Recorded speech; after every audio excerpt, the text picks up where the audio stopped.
Welcome to Trial by Wine. We take a closer look at crimes that highlight how fascinating humans can be.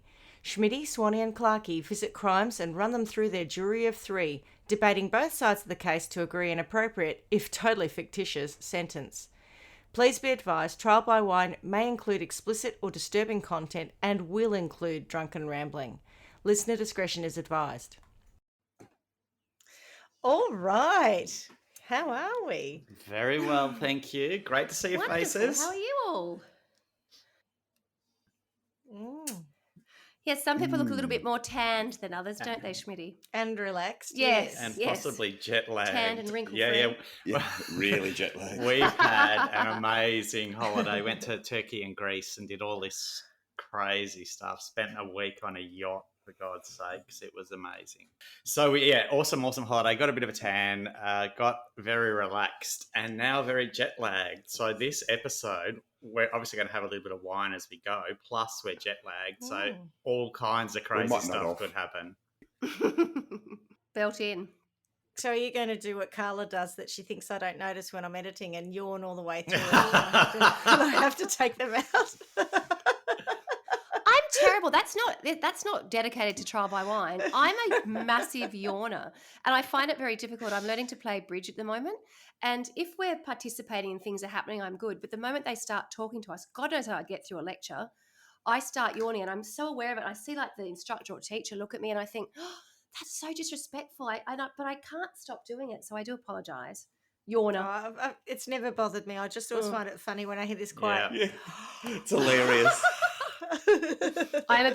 Maybe it's related to me being so nasy. I'm a bit of a heavy breather as well. And sometimes when you're making a point, you're tapping the table and it's echoing through the mic. Yeah. Do I really? Yeah, oh gosh, hilarious. do I really? Sorry.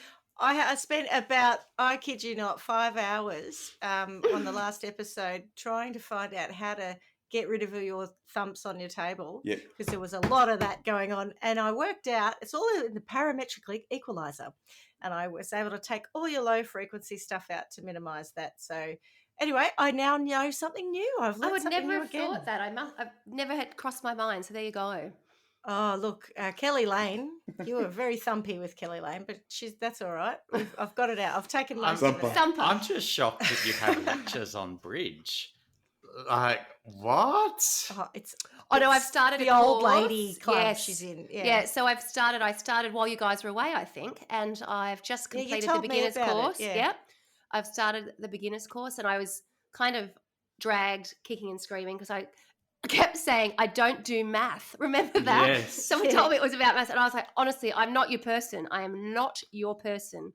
But the group of girls, the sort of the foursome that I'm with, are awesome, and they're a bit silly and a bit fun, and they've, so in the shelter of that small group, I'm quite comfortable. And someone invited me to this thing, and I said, "Oh no, I'm not at that level." And she's like, "Oh, don't worry, you can come as your foursome and just stay as your foursome." And I went, "Oh, okay. Then if there's drinks, we can do that. But I'm not going to play anybody we don't know."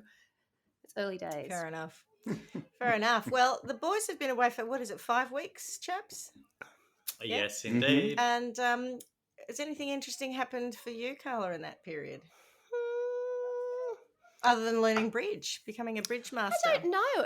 We're just been really busy. It's sort of like we're going to do a bit of a tag team because as these guys come back from Europe, I'm heading off. So yeah, I'm just trying to get through the day.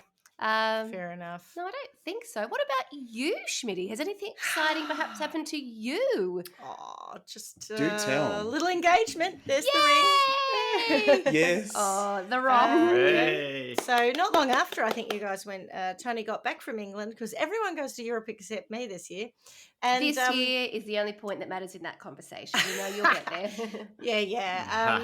But he came back, and as you know, I had COVID, and then I think that was the last time we recorded, actually, was when I was Yes. still with COVID in isolation. And so we got to the end of that, and I was allowed out, and we went out for dinner, and I thought it was just haven't seen you for 4 weeks, let's have dinner. And yes, there was a ring box on the table and a very romantic proposal, although he didn't get down on one knee, but never mind. And he said it was too embarrassing in that restaurant. But yes, so that was pretty big news for us. And since then, everything's just been work and stuff. And my other big news, I suppose, is I am booked for my surgery now for my hip replacement, and that will be on the 11th of August. So I've got laptop tables organised so that if I do have to lie down whilst recording Trial by Wine, I'm all set up to do it. I'm never one to let anything get in the way of Trial by Wine, as you know. Maybe you could put like a camera on, not camera, on the ceiling, and like, you know, if you really are that recline that much, you can talk. Well, I was thinking I could actually like hook up the mic boom to the bed head and bring the mic over in front of me, and then I'll have the laptop in front of me, and we can go forward and record. I've got visions of you in a neck brace, like barely able to move from the neck down and still podcasting from the bed. In traction. Yeah. Is it one hip, Schmidty, or two? It's the right hip to start with. The left one's no good, but we don't do them at the same time. Think so. And I'll have 6 weeks in recovery off work, so we'll have plenty of time to do some episodes. 6 weeks. It's a big operation, isn't it? It's pretty big, yeah. The specialist said that I'll probably be fine medically, like within 3 months, but he said you won't feel normal for quite some time. Okay. Yeah, that's right. I was just thinking, haven't felt normal for quite some time. So what's the issue? Yeah, I've been in chronic pain for 3 years. So hey, if that's not so bad, I'm going to be okay. Yeah. Yeah. All right. Well, I suppose we should introduce ourselves. I'm Schmidty. I'm Swanee. And I'm Clarky. And together we are Trial by Wine. Which leads us to the next question. What are we drinking? I'm glad you asked, as always. Can I go first? Yes, please. Yes. We're having a Lazona Nebbiolo, which is from Chrismont in King Valley. Chrismont's a lovely winery. If you ever get a chance and you're in the King Valley, there is a beautiful restaurant there with an amazing view down the valley. And they also make lovely wines. So here we are having that. How about you two lovely ladies? Well, if you had have been able to speak to Carla at midday yesterday, I would have put money on the fact that I would not be having an alcoholic beverage now. I was lying on the bathroom floor trying to cool down a bit because we'd had a rather big night the night before, and I think I had too many drinks, and it felt like Carla at uni. I was not well. But I've come good, and I'm having a little cheeky ginger beer that Schmidty had sent through, one of the alcoholic ones, the Brookvale Union. And I have to say, it's not bothering me in the slightest. I'm quite enjoying it. So I can put the Carla of yesterday lie on the bathroom floor, and my kids are going, "What are you doing?" I'm like, "Oh, not resting, just resting on your way." On your way. I think that's a great promo for the is it Brookvale? Did you say? Oh, Brookvale Union. It's not good bothering me at all. It's not bothering me at all. It's going down very smoothly, seeing as though I thought I might not be drinking alcohol for quite some time yesterday. But it should just say Brookvale Union, not bothering me at all. Not bothering me at all. I like it. I think they'll have to create a campaign around that. Yeah. What about you, Schmidty? I've gone back to something that I found in the fridge that I hadn't covered, which is, of course, one of my favourite mango chutney. Mango chutney. Mango chutney cruiser. Oh. And I found that I had a cheeky half dozen in the fridge, and I thought, that'll do for today. So it gives me from here that what I'm looking at looks like it should be called guava. It gives me guava. There is a guava one. Well, there you go. And it does look very much the same, but I prefer the taste of the mango chutney one. Yeah. Mango chutney crutch. It's delicious. What's it really called? It's mango raspberry. Mango raspberry, yeah, that's right. I do remember you saying it before. That's right. Yep. It's not chutney at all. Sorry about that, cruiser company. It's a very nice drink. Yeah. Okay. Well, I have a story for us. Are you ready? So the other thing that I know both of you like to do, so I'm just going to ask you to not do this for a little while, is start to do your own Google research when I'm telling a story. About the story I'm telling. So there's a reason for that. There's a visual in this, and I don't kind of want you to. It's not so much a reveal, but there's a visual, and I want you to get the full effect of it. So which you won't if you've kind of gone a bit early. So phones away. No, not so much. I'm looking at Paul looking at his phone right now. I'm thinking, can he hear me? Anywho, yeah.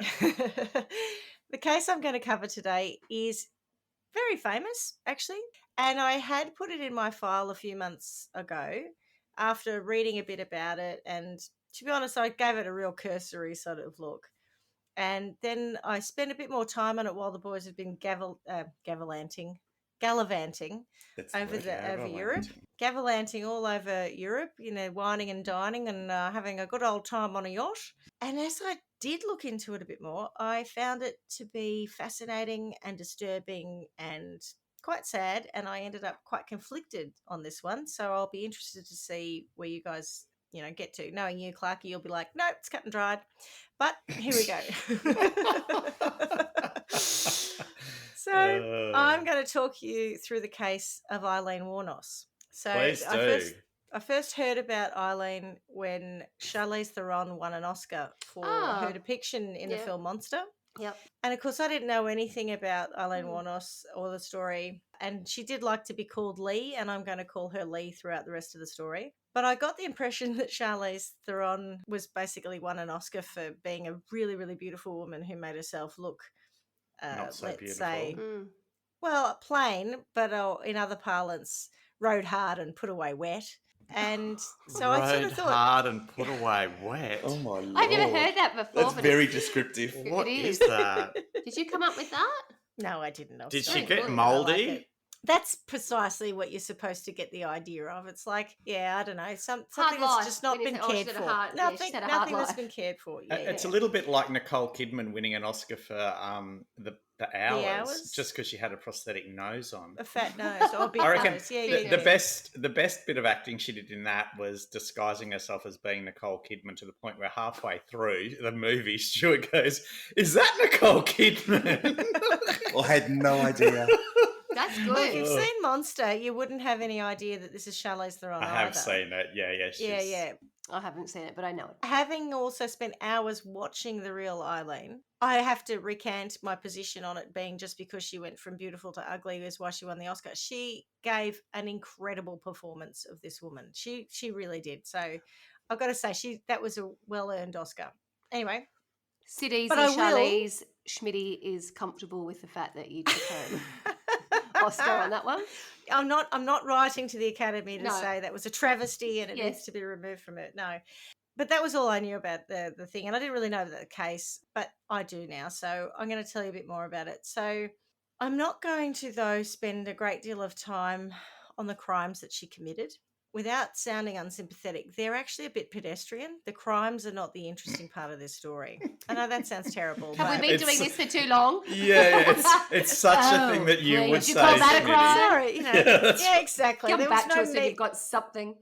no one made a meat suit out of anyone. There was, Oh. there were no lamps made of nipples or anything like that. So, that's just not It is in a my problem for us, isn't it? Now, we've set, The bar. It Bar's reminds so me high. of. It reminds me of those memes where it says, "But did you die?" Well, actually, yes, I did die, and it's still not interesting. Like- yeah. No. It's not Wow. that one of them is interesting, but they're really pedestrian's just- the wrong word, but it's such a Schmittyism. Like it's good. Sorry. Am I Apologies bothered? if I've upset anyone about that, but they're not. It's not that they're not important because No. they get us to where we end up. yes. But they're the sort of thing that happens all the time, and maybe we are desensitized to it. So anyway, my sources before I go on were Wikipedia, allthat'sinteresting.com, oxygen.com, vice.com, the LA Times, capitalpunishmentincontext.com, which I found really good. Ooh. Yep. 2 documentaries by Nick Broomfield, which were Oh, over financed, him. Swanee, by our favourite Channel 4. Because you know how I Mhm. know that? I used to work with a guy called Nick Broomfield, who is not that Nick Broomfield. So whenever his name Ah. comes up, I know exactly who he is. And he's big in the UK. I know exactly who he is. Yep. Oh, yeah. And if you don't know him, Clarky and Wu, if you imagine someone who's like a predecessor to Louis Theroux, Yeah. he's sort of Oh, similar yeah, to Louis right. Theroux. Yeah. But he's Who- earlier. Who I also don't know, so that's helpful. Oh, all right. Okay. We're talking pop culture now. Remember, I was- don't know this stuff. That's not I ours. know. I I just- reckon you would know sometimes who you just Louis Theroux is, don't you? Blow my mind. I can't believe that you don't I know reckon who you he is. guys What- would. You know the guy if who he goes sung a song, He I'd looks know like him. where's Waldo? Where's Wally? He, And he had Tiger King. He had Joe, what's his face, Haven't on watched a it. documentary of his well before the latest. Okay, all right. Well, look, I'm clearly talking into a void, so Correct.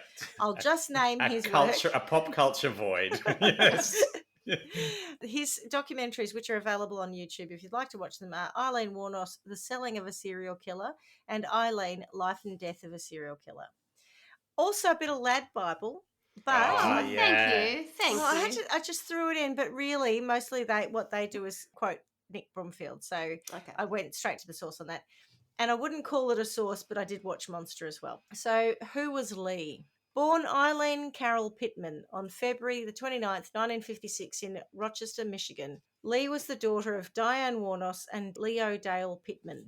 She was abandoned by her 16-year-old mother and never met her father as he was incarcerated for raping a 7-year-old girl, and he died by suicide in 1969. Lee and her older brother Keith were adopted by their grandparents, who they thought were their parents, as it turns out. Her grandmother was an alcoholic, and her father was physically and sexually abusive to Lee. Off to a roaring start, Lee. Things are going to go well Oh. from here, darling. Oh, goodness me. Living Yeah. her best life. Yeah. Not really. Gosh, all the foundations are there, aren't they? By 11, Lee had been regularly beaten and raped by her grandfather, raped by her brother, and traded sex with school kids for treats such as drugs, food, and cigarettes. At 14, she fell pregnant. She traded sex. So Yeah, right. the local kids, obviously the local boys, were like, oh, look, if you have sex with me, I'll give you some cigarettes, or I'll give you some lollies, or I'll give you $5 or whatever. Yeah. Wow. Yeah. At 14, she became pregnant, the result of being raped by the local pedophile, who was also a friend of her grandfather. And by the way, let's face it, her grandfather's also a pedophile, but anyway. An incestuous one, yeah. Yep. And was forced to go to a home for unwed mothers where she gave birth to a boy and the child was placed for adoption straight away. Not long after her son was born, her grandmother died of, I think, liver failure as a result of the alcoholism. And Lee was thrown out of her home by her grandfather. She spent 2 years, so she's at this point, I think, about 15. She spent 2 years living in the woods at the end of the street where she'd grown up. What? Yep, and took up sex work to earn money and at times to be able to shower or sleep in a motel if that's where the client took her, or for cigarettes and food. So the living in the woods thing was literally sleeping rough, and there were a couple of other people who used to do the same thing, and sometimes they'd create like a little bivouac or a little partially covered area, and they'd literally sleep in it, and she'd be sleeping in that in Michigan in the snow in the winter. And yeah, things were not good for her. So by 18, Lee was arrested for driving under the influence, disorderly conduct, firing a .22 caliber pistol from a moving vehicle, and later for failure to appear at court. So I'm wondering, she was charged with firing a pistol out of a moving vehicle. Yeah. There's a lot of gun control conversations going on in the moment in the UK and the US, and it's interesting that firing a gun out of a moving vehicle is a crime, that's that specific, when there just seems to be so many issues with guns that I don't know. Yeah.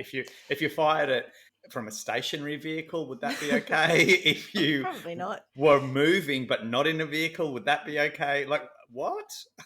Probably not. And as you say, I'm not going really into it, but I think the other problem was that it was a unregistered or unlawful gun, so it wasn't her gun. I think A registered firearm. Yeah. She hadn't bought it at the Quickie Mart. No, I think she nicked it or whatever. Yeah. Walmart, isn't it, where they sell them? Yep. Yeah, they still never. I wouldn't know. Yeah, I think Walmart, you can get one there. The picture I'm showing here is that this is a person who's, out of control pretty much, basically dragged herself up. She's had no support from anyone. She's been treated like the town bike. In fact, the opposite, yeah. She and later on in testimony, when they brought people from her childhood forward because they were trying to say, are there mitigating factors to her later behaviour?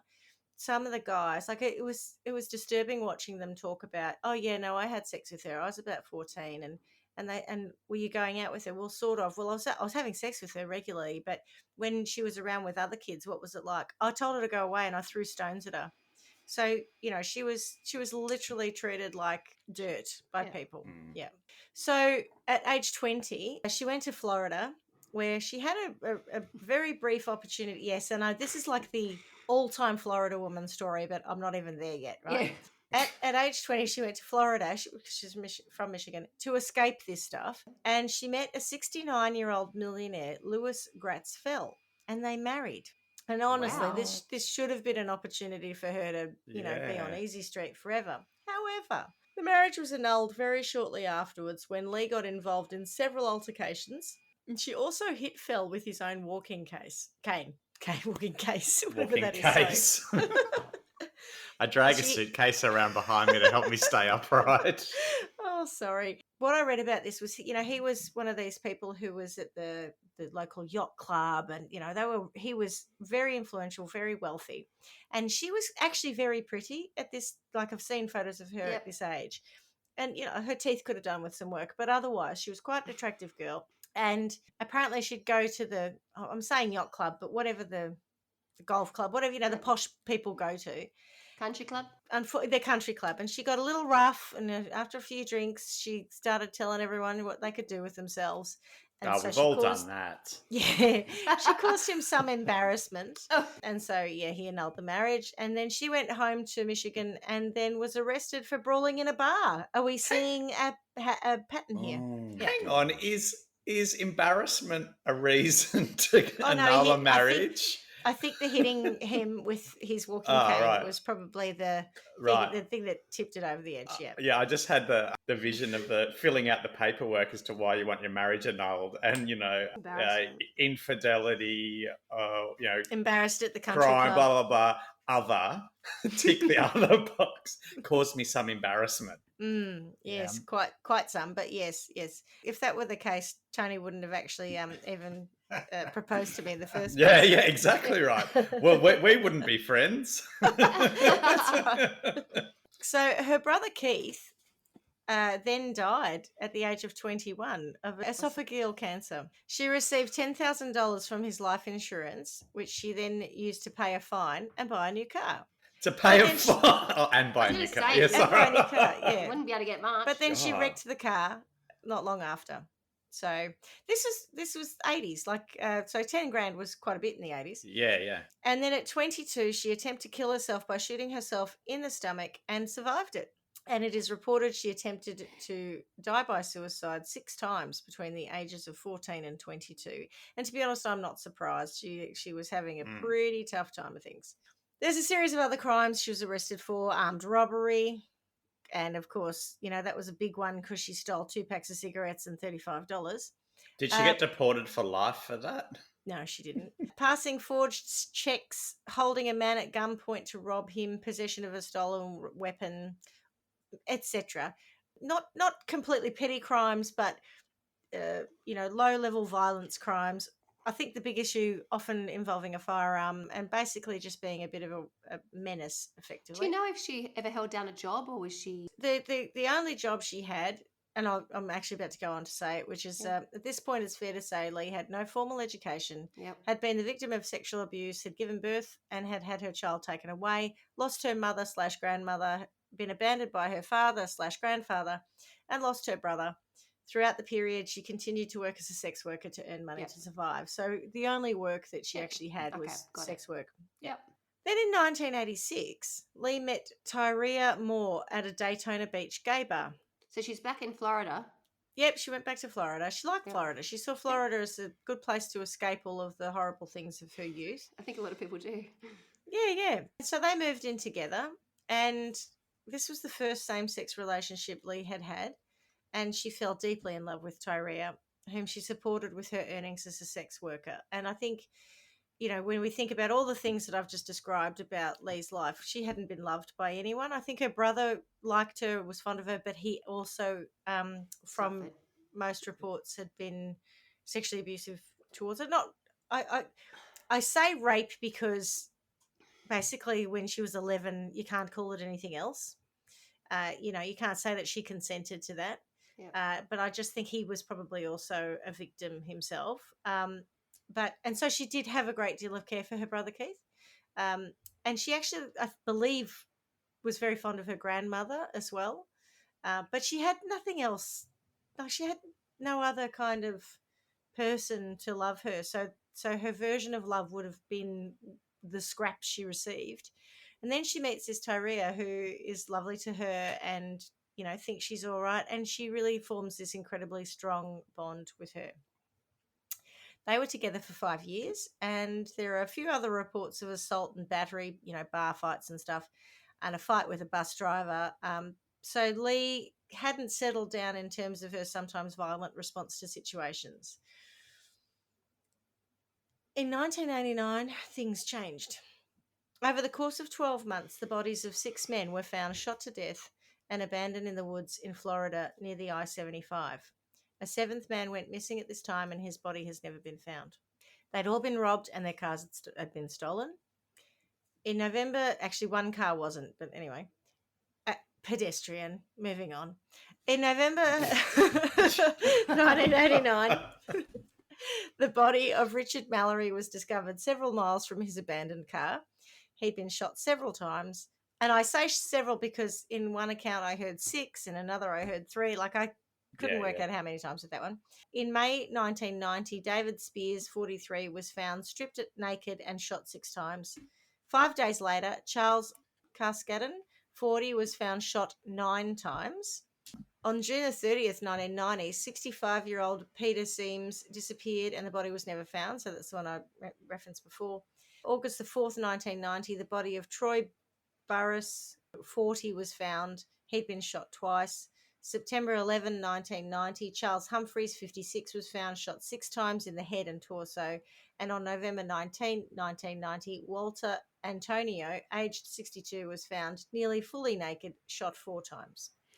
Where were they all found? Near the I-75, sorry. It's sort of in woods or in that area, general area, but there's a map of where all these people went missing from. And so she sort of covered this territory. Yeah. Sort of around, I think it was Daytona Beach and then sort of surrounding areas. And she travelled around a bit. Yes. And what would happen is she'd take the car and then they'd go, I can't remember where they were living, but they were living in a motel. It was like something out of a film, really. They were living in one of those, rubbish, flea-ridden hotels. Yep. Which was a step up for them because, she'd been homeless and for a lot of the time. Yeah, so it was a big deal for her. And then they'd move from there or they'd get kicked out of one place or another and then they'd move around. And, of course, she started to move around as well because she had this concern about being caught for getting caught, killing people, yes. Now, our Lee wasn't a criminal mastermind. She may have been able to get away with the first 1 or 2 murders because, no one knew what they were looking for. But she did get sloppy. And she took items from the victims and pawned them. Her fingerprints were in some of the cars. And due to her extensive rap sheet, it didn't take very long for police to have her as a prime suspect because, of course, they had her fingerprints on file due to previous things. One of the victims' cars was crashed by Tyrea. So Tyrea was driving this car. Lee was a passenger. And they smash it for no apparent reason into someone's driveway or something. And the people came out. It was witnessed by a bunch of people. And at that point, they created, the people who gave this testimony and said, we saw these 2 girls, were able to help the police to create a composite sketch that then was all over the news. Now, having watched the film Monster, Clarky, you said you've seen it, Christina Ricci plays the character of Shelby, which is a semi-fictionalised version of Tyrea. And I don't even know why they gave her a different name because Tyrea's name is openly available publicly. So I didn't quite understand. Maybe it was a legal thing, don't know. But anyway, she's really horrified when she sees this sketch on the TV because she's thinking, they know it's us. Our faces are on the television. Anyone's going to notice us. They're going to come and get us. And she really was very concerned about that. For smashing the car or because her partner had been on a killing They were spree? linking. People were starting to link. Sorry, perhaps I didn't tell you this. The Tyrea car understand? they smashed, yes, she did know. Yeah, No, that's all I'm asking. that. So she did know. I didn't know if she was aware of the other stuff. Right, she knew. Oh, okay. yeah. So the car they smashed, I believe, was Peter Sims, the man who never it was found. Yeah. And it was a red car. And she knew it was a car that had come from one of those people. One of the jobs. And that was part of her problem was like they can identify us. Yes. They've seen us in the car. Yeah. So at the time and subsequently after that, don't ask me why, media outlets, including 60 Minutes Australia, in 2019, in a report about this story, 60 Minutes ran, they called her the first female and sometimes the first American female serial killer. What? And it's wrong. Correct. Because it's very disrespectful to Lavinia Fisher, Jolly Jane Topper, Amelia Dyer, Nanny Doss, Madame LaLaurie, who are all female serial killers in America doing their thing well before Lee Wuornos was. That's And all I have to say, just fact check, people. yeah. Shame. That's Go shit on. journalism, and there's our was. first crime. I was really annoyed by it because I'm Do thinking your that can't be fucking right. job. Yeah. I know that's not right. So I'm now going to share for you the composite sketch. Okay, can you see my screen? Oh yes, God, what is that? That reminds me of Bert Newton on the right. Definitely Very moon much face. a moon face. Very much a moon face. So for the people listening to this and not being able to see what I've got, this is the composite sketch, widely available if you look it up on YouTube. And in my opinion, I wouldn't say that if I saw this on TV, I'd immediately say, oh, I know where those two girls are. Let me show you what the ladies actually look like. So this is the two ladies in Oh, question. brilliant! Oh, God. Yeah, Excellent. Great Bang on. So composite. that's Lee and that's Tyria. That's Tyria a bit younger. And just for shits and giggles, I couldn't help myself. I put them side by side against their composite sketch so that you Perfect. could truly appreciate how She good. does look like it there. I reckon Yeah, that's that's okay. an older. That's an older and That looks more like her. less attractive version of Tyria. Yep. And also, can you appreciate the casting genius of Christina Ricci? How sympathetic and kind was that? Yeah. That's I 'Cause can't see Christina any Ricci likeness. Much less rode hard and put away wet. Anyway, and Yeah. here's the sketch of Lee next to her composite against herself, and I think that's a lot less. She had very pale eyebrows, and yet in the composite sketch, she's got, what would you call that, Carla? Kardashian eyebrows? Like No, they're very just drawn on. Like once you plucked your other ones and then you drew some in. drew Yep. them on, right? Okay. But I think that is it Taria? She in the older photo, I would have thought if someone had shown me that, I would have thought it was a man. yes, Yeah. yes, she I looks agree. very masculine. Yeah. That one. But in Bert the first Newton. picture, she's not so much. Bert Newton with a mullet wig on. I don't know. I picked this one where she's looking younger because I suspect at the time this was all happening, this is probably more what she looked like. Okay, So it's a photo of her in her youth. Isn't that interesting? So Yeah, I she actually looks like think, though, looking at those, if you, like, for me, if somebody said to me, what does that person look like, and sat me down with a police sketcher, I don't know that I could actually explain it to the point where it actually looked like them. Well, it's funny you should say that because I got off on a bit of a tangent when I was doing this, and I downloaded a piece of software where you could do your own composite sketches. Brilliant. You How did did get that a little go? bit sidetracked, yes. I did, and I got out of time. I ran out of time, but I did one of Carla, and in the end, Tony thought that it looked like a really rough-looking Jennifer Aniston, but I thought it was Bernadette Peters. It was, for me, the chin I had, the mouth I had, the eyes looked nothing like Carla is the point, and much more like Bernadette Peters. Don't ask me why. I wish you had have taken a snapshot of that and then put it up against whoever Bernadette Peters is, rough-looking Jennifer Aniston and Carla, and we could have. I'm a had bit embarrassed because a I know the lineup. name, but I can't. Is it musical theatre? Bernadette Massive Peters? yes, Yeah. a huge musical theatre and film, stage and Yes. screen star, and yes, that's Yes. why you heard the sharp intake of breath when you said Yes. whoever she is. Yeah. So on January the 9th, 1991, Lee was arrested on an outstanding warrant at the Last Resort biker bar in Volusia County. Good name. Police, it was the Last Resort. Yeah. Police located Tyria the next day in Scranton, Pennsylvania. She agreed to elicit a confession from Lee in exchange for immunity from prosecution. Tyria returned with the police to Florida, where she was put up in a motel. Under police guidance, she made numerous phone calls to Lee, pleading for her help in clearing her name. Lee, obviously unaware that Tyria was with the police at the time, told her she'd confessed to ensure Tyria would be safe from prosecution. So effectively, she's on the phone to her, and I've heard these phone calls because they were played in the court. And she says, my family are going nuts. You know, they're asking my sister stuff. And Lee's saying, why are they asking your sister? They've got me on some other charges, nothing to do with the murders. Just relax. And she's like, well, she doesn't actually say it that clearly because she actually says they record these. So, you know, can't just say anything. She's not that dumb. And Tyria just keeps pushing and saying, you know, I'm going to go to jail for something that you did. You need to tell them. And in the end, she goes, don't worry, baby. I won't, you know, Lee's like, don't worry. I won't let anything happen to you. I'll confess. And 3 days later, she confessed to the murders. Wow. She claimed the men had tried to rape her and she killed them in self-defense. And now here is where the story does get quite wild. On November 1991, get this, Lee was legally adopted by a woman called Aileen, who was a 44-year-old born-again Christian. So Lee's 35, I think, at this point, and she's in jail for these murders. And this woman who saw her picture in a paper said, God told me that I have to love Lee, that she couldn't possibly do any of these things. She's really, really, innocent, and that she had to look after her and adopt her. And having had no children of her own, and she wanted a family badly, so she legally adopts a 35-year-old woman who is currently facing Serial killer. criminal Incarceration. charges. Just facing charges for murder. Florida woman much? Anyone? Jesus. Goodness me. So that's weird in itself. And on January the 4th, 1992, Lee went to trial for the murder of Richard Mallory. Against her attorney's wishes, Lee testified at the trial. A defendant has a constitutional right not to testify, and the prosecution couldn't call her to the stand. However, once the defendant testifies, any refusal to answer questions can be held against her by the court and jury. So, in other words, if you don't get up to testify, they can't call you as a witness, the prosecution. But once you're up, it's open slather. Game on.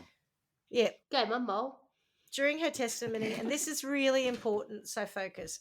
During her testimony, she repeated her claim of self-defense and gave an account of the night she killed Mallory.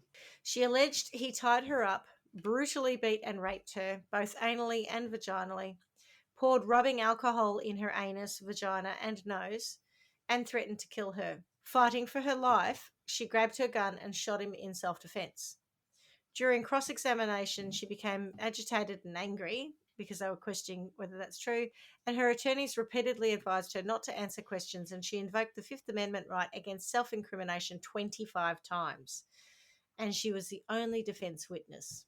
Lee's defence also raised an issue that soon after her arrest, 3 detectives on the case, as well as Tyria Moore, talked to the media to sell their story. Some people suspected such deals influenced the witnesses to exaggerate their stories for more lucrative offers.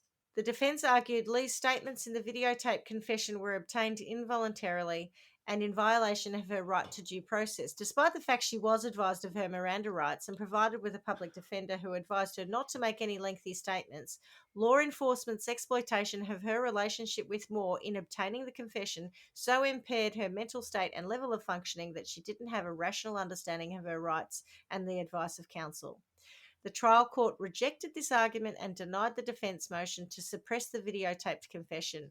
Moreover, the videotaped confession had already been leaked to the media, further influencing the public's perception of Lee. The prosecution were allowed to introduce evidence of her prior arrests to determine a pattern of behaviour. We've talked about that in other cases where, you think you're not supposed to bring it up, but if it's showing that there's a pattern, then they can actually submit it. However, detectives on the case failed to uncover that Mallory, her first victim, had served 10 years in a psychiatric hospital for attempted rape, and when the defence tried to introduce that as evidence, the judge, Uriel Blount, who came out of retirement specifically to try this case, disallowed it and denied Lee's request for a retrial. Wow. At her sentencing, psychiatrists for the defence testified that Lee was mentally unstable and diagnosed her with borderline personality disorder and antisocial personality disorder. The jury found Lee guilty on all counts, including first-degree murder and armed robbery, after less than 2 hours of deliberation. An angry Lee shouted, "Sons of bitches, I was raped. I hope you get raped, scumbags of America." Now, this outburst likely was fresh in the jurors' minds as they began the sentencing phase the next day. Makes sense. So she probably shouldn't have said that. Although the judge found the following non-statutory mitigators: 1, Lee suffered antisocial and borderline personality disorders. 2, she may have been physically abused as a child. 3, her natural father and grandfather committed suicide. Oh, I forgot to tell you that. The grandfather committed suicide too, sorry. Her grandmother died an alcoholic. Her mother abandoned her as an infant. The judge allowed the jury's recommendation of death and sentenced Lee to the electric chair on January 31st, 1992. And that was for killing just Mallory. that was just the one. Yep. Okay. Yeah. So the thing about that case, that particular trial, which is interesting, is that there are other hearings held for the other murders. This one's just about Richard Mallory. Yeah. And they'd allow us to talk, they would allow the evidence to come in about her bad moral background and all the rest of it. But when we want to talk about the fact that he had spent 10 years for attempted rape, and remember, she has alleged that he raped her, and she alleged that before the court case. She didn't know he was already a convicted rapist. She didn't know any of that. She just said, this is what happened to me. And they said, no, that's got nothing to do with this. Tough. That is also the only jury trial that Lee had. Her adopted mother, Aileen, and new lawyer, who calls himself, and I shit you not, Dr. Legal, Oh, Jesus. a bloke called Stephen Glazer, who was a pot-smoking musician, hippie turned lawyer, convinced her to plead. It's Quite a mouthful. All the way around. It sounds like a superhero. Like I'm a pot smoking musical hippie by day, and then I jump into a phone booth as needed, and I become Dr. Lawyer. Dr. Legal. And, Dr. Legal. Dr. Legal, yeah. Sorry, yeah, and I save people.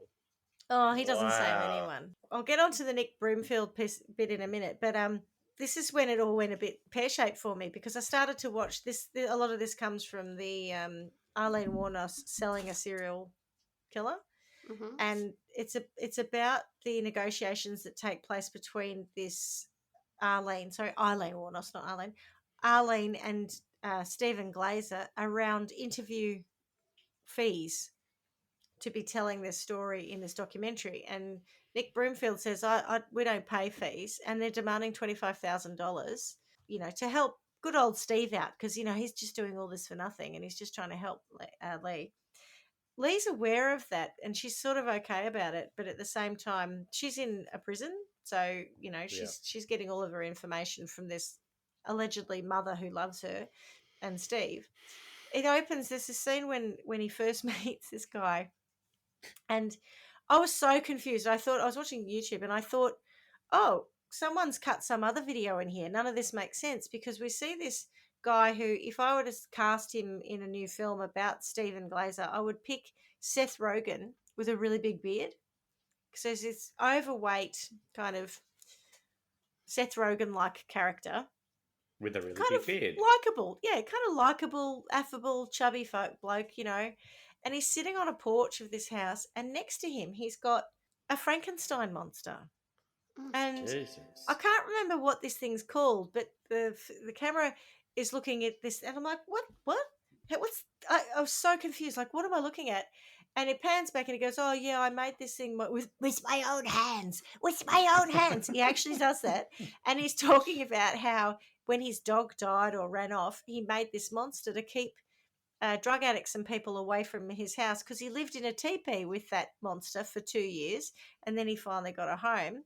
And this is the level of defense lawyer that this woman has, right? This is relevant, and I think that's why it's in the documentary, because you almost can't believe it. You're like, what?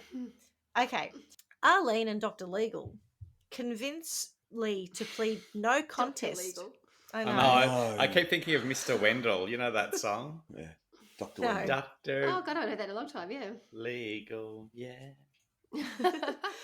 They convince her to plead no contest to the murders of Charles Richard Humphreys, Troy Eugene Burris, and David Andrew Spears. So, no contest, guilty. Yep, I did it. Right.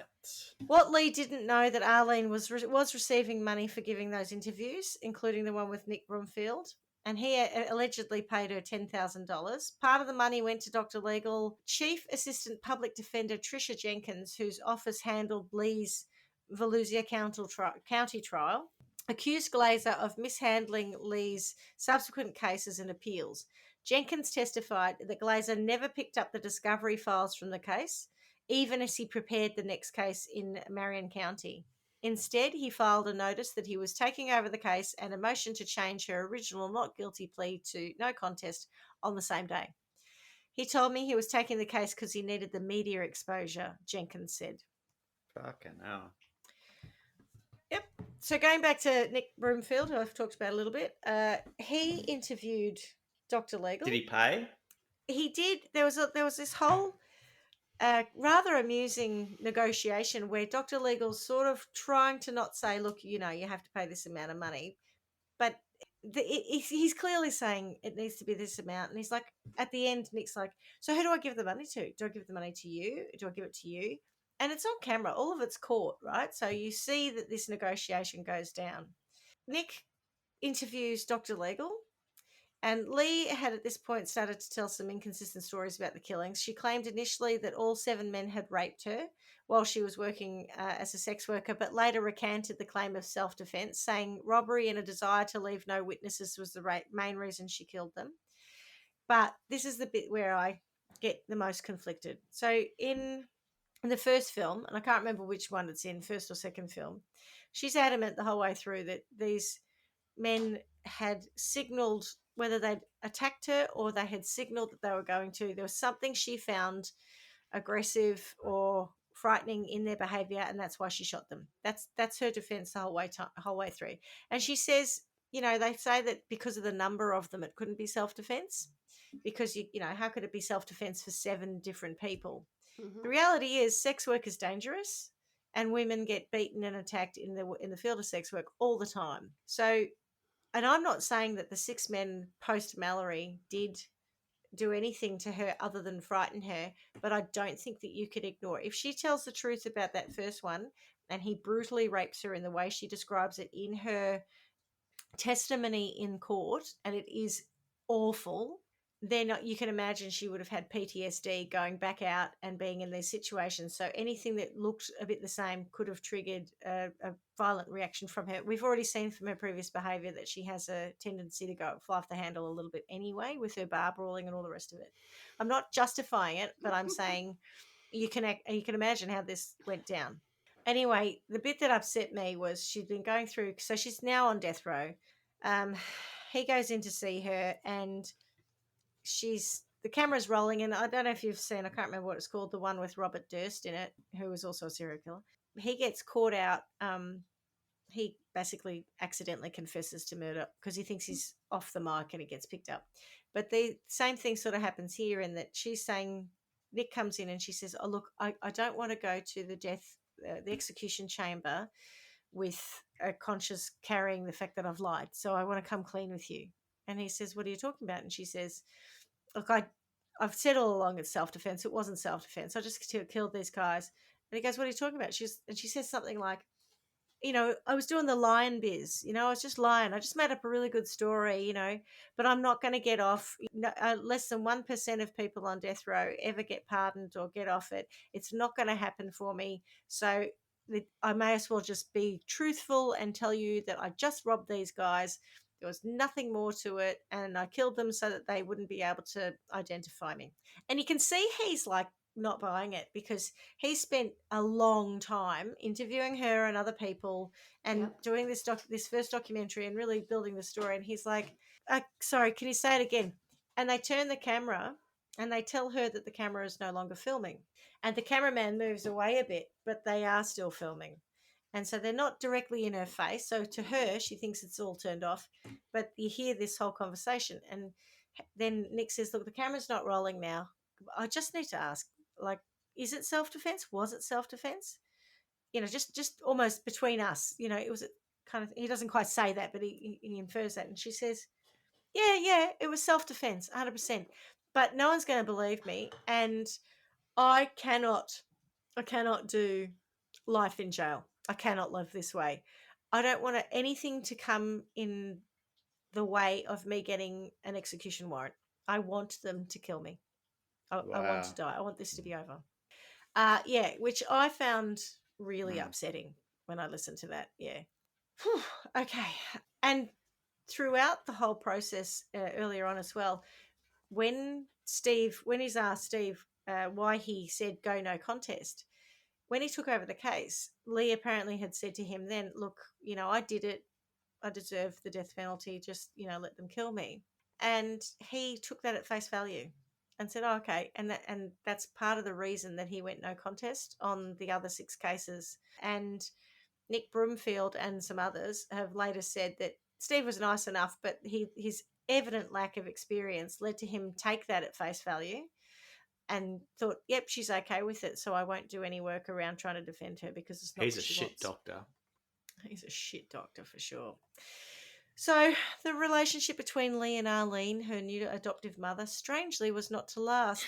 Lee began to suspect that Aileen was only there for the publicity and the money. Really? I know. Lee told Broomfield in an interview that Aileen and Glazer were telling her ways to kill herself in prison. She suspected that they advised the no contest plea because Glazer was too inexperienced to handle a multiple murder trial. And in June 1992, defeated by the loss of her once trusted friend Aileen, Lee pled guilty to the murder of Charles Cascaden and received her 5th death sentence. In February 93, she pled guilty to the murder of Walter Antonio and was again sentenced to death. So 6 things. And I did see her. She was getting really fed up with having to go and have these hearings. And she actually said, what is the point of this? You know, you can't, how many times do you think you can kill me? I've already got a death sentence. 6 That's more. what I say that a lot this is too. bullshit. I agree. You know, like, yeah, she it's like was over 20 it. She life was well sentences. over it. Yeah. Come on. Be better. What's the point? Yeah. During her plea to the court, she held to her statement that Mallory had raped her. In a rambling statement, she said, I wanted to confess to you that Richard Mallory did violently rape me, as I've told you, but the others did not. They only began to start to. And that's what I was talking about before, you know, this sort of trigger stuff. On May 15, 1993, Judge Thomas Sawaya rendered 3 more death sentences. She turned to Assistant State Attorney Rick Ridgway and hissed, I hope your wife and child get raped in the arse. She made an obscene gesture and muttered, motherfuckers. Oh. I think she wasn't very happy with that. She's not a very likable character, is she? That's part of the problem is that she's not likable. She's got very wild eyes. She comes across as quite scary. But then in other times, in other interviews, she doesn't. She's a very damaged person. I think that's the whole point. Her whole background is so traumatic that she, you know, like if you're sitting there going, do I want to fight to stay alive when my life has been what it's been? You'd probably go, you know what, I just don't. Yeah. Like, fuck. Yeah. And what's also sad is that whole Aileen, can't think of her last name. I had it and I've auto-corrected it out by accident. It's probably, you know, Freudian. Whatever her bitch face name was, she had said, oh, you know, when you get out, you can raise horses and she-wolves. What? Again, Florida woman. This woman, this Florida woman, Aileen, has a ranch or whatever you call it, where she raises horses and That's she-wolves. an odd combo. Because she thinks they're, I thought it was weird. Well, wolves, but, you know. So apparently that's what they were going to do. And I think Lee had built into this sort of fantasy of getting out and having a life that wasn't sex work anymore. It wasn't all of those things. It was just living with Aileen and the horses and the she-wolves, which is also, in my mind, even more sad to create this sort of idea of hope for this woman who, you know, really hadn't had much of that in her life. Anyway, so there were some appeals, I think. It got a bit murky for me. I couldn't work out what was going on up until the end of her life, but they were all rejected. One last attempt to evidence the failure of her defence and to get her a retrial failed. And October the 9th, 2002, Aileen Wuornos was executed by lethal injection at Florida State Prison. In her last statement, she said, I'd just like to say I'm sailing with the Rock, and I'll be back like Independence Day with Jesus June 6, like the movie, big mothership and all. I'll be back. Did she say I'll be back? No, she didn't say that. Is there a reference there that I'm missing? Or did you mean The Rock? What did she say? It's not Rock with a capital R. She's not talking about The Rock. Dwayne Johnson. No. Johnson. Well, that's a shame. It's a bit confusing, actually, but I think there's some... Earlier on, she's got some Star Trek references in other rambling statements she makes. She's very big on Jesus, though. She's very... Is she? She says repeatedly, I'm going to heaven. I'm the victim of abuse. I'm going to heaven. I was, you know, defending myself. Do you know if at any point she said, I've found Jesus? No, it wasn't really that. No, kind of but that's the relationship. problem. If she had have said, I'd found Jesus, that's when you get off, isn't it, Carla? When you go to jail and say, I've found Jesus. You don't have to slay a whole heap of people to find Jesus. I think you can go down to the local church and they'll help you out. But, yeah. I have a feeling though that she wasn't anti-God prior, so it wasn't Right. like when she got to church she discovered Jesus. No. I think she probably When she already got to jail. She'd already heard of him. Yes. Church. What did I say? Get to church. Oh. Another Freudian slip. We Sorry are about so that. good at those. It's great. I'm a bit tired. Sorry. Yeah. So she was pronounced dead at 9:47 a.m. and she was the 10th woman to be executed in the United States since 1976 and the second woman ever executed in Florida at the time. Schmidty, what year was that again? Could you just remind me? In 2002. So she'd been on death row for nearly 10 years or just on 10 years. Okay. Most accounts will tell you that she refused her last meal, opting for a No cup of coffee. KFC. Excuse me, I haven't finished my sentence. In Aileen Wuornos' Life and Death of a Serial Killer, which is a second Nick Bromfield thing, her friend Dawn says that they met for her last meal and it was, you guessed it, No! fried chicken and Well fries. done. It's such a good last meal. Absolutely. Dirty bird. Oh, God. Do you reckon they get the bucket? You'd Okay. have to Oh, get the sure. bucket, wouldn't you? There's a $20 limit apparently, Oh, what? but her Oh, friend what? her friend That's all the Dawn way. That's not okay. her friend Dawn bought it. Yeah, but her friend Dawn bought it. So the whole rubbishness about the cup of coffee, right? So the other day, a while back, we were, for whatever reason, we caught a bit of Jeopardy, you know, the US, Yes. or one of those. It was a What quiz show. is? And the question was, it was serial killers, and the question was whose last meal was a cup of coffee, or whose last meal was whatever. I can't remember what it was. Or what was Aileen Wuornos' last meal, whatever. And the answer was, what is a cup of coffee? And it turns out that's not true either. This is one of these fallacies. Because Dawn said, oh, no, well, she knew I was bringing the food. I read in another account that it was meant to be 2 calzones, but then I heard them talking in this... Yeah. And then I heard in this other thing that it was actually KFC, and you know, for our storytelling purposes, Totally KFC. Was much KFC. better. Yeah. Without So I doubt, took it's that. KFC. So in terms of cultural legacy, there are multiple films of her life and an opera. Oh. And that's right. And it wouldn't be a Schmidty gem if I didn't share... Sorry, a Schmidty story if I didn't share this gem with you. Goodness. Brace yourselves. Yeah, brace yourself indeed. Wuornos, Act 1.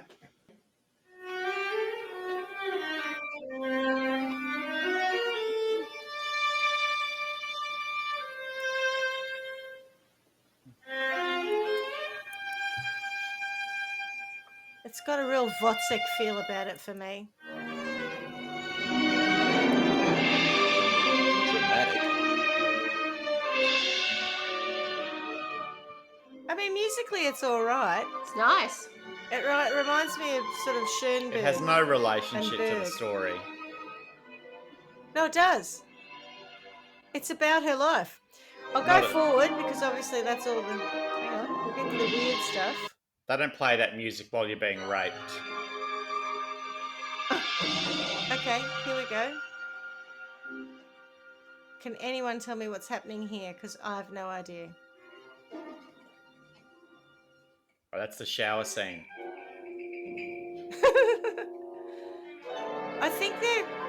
Do we think they're like representative of death row? This is when he's criminals? getting the rubbing alcohol. Oh, don't. That's not funny. You saying that's not funny is funny. Oh, it was awful. It really was awful. I love the fact these people are just holding that position. I know. They must be like, this, come on, hurry up. This is the longest bloody overture. How can they do that? I thought they were like cutouts. No, they're people. Is there any songs that he's singing in his opera? This is Yeah, shit. hang on. Get back to the story. Here it is. That was her. She said something there. Hang on. What do we got over here? Oh.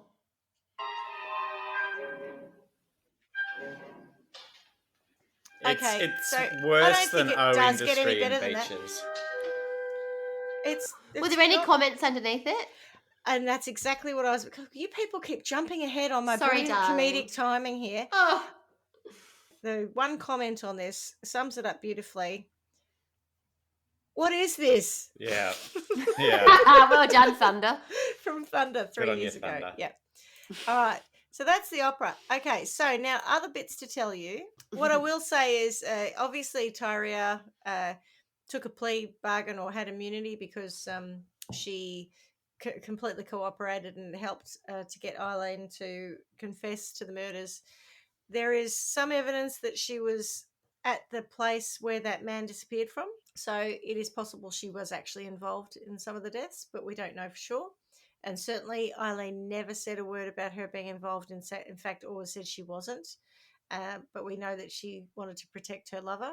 And then the other thing that absolutely killed me was the Nick Bromfield stuff when he went around to visit various people and tried to get some more, investigate more and more things. Yeah. A couple of things that came out. He went to that last resort bar to speak to some of the bikers, and The he's last told, resorters. yeah, he's told to go in and talk to a man who knew Lee really, really well, and his name is the Human Bomb.